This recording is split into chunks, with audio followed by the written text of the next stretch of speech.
IAS institute నిర్వహిస్తున్న all India scholarship exam pass అవ్వండి. 2 years ఫీజులో 50% మాత్రమే పే చేయండి.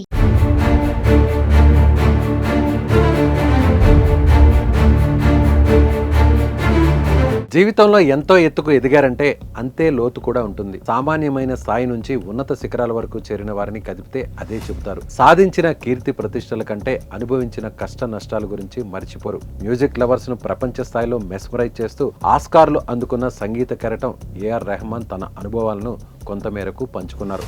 అవేంటో చూద్దాం.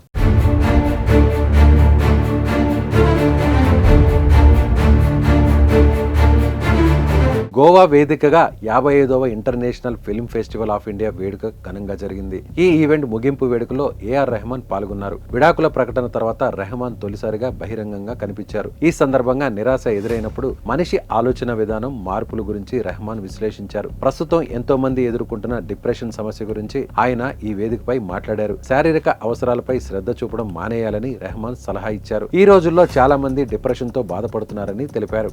డిప్రెషన్ ఎందుకంటే వారి జీవితంలో ఏదో ముఖ్యమైన దాన్ని కోల్పోయామనే భావనలో ఉంటున్నారు. జీవితం అంతా శూన్యంగా మారిందనే భ్రమలో జీవిస్తున్నారు. దాన్ని ఎలా ఎదుర్కోవాలో ఎవరికీ తెలియడం లేదు. చదవడం, రాయడం లేదా మనకు ఇష్టమైన సంగీతం వినడం లాంటి చేయడం వల్ల మానసిక ప్రశాంతత లభిస్తుందన్నారు రెహమాన్.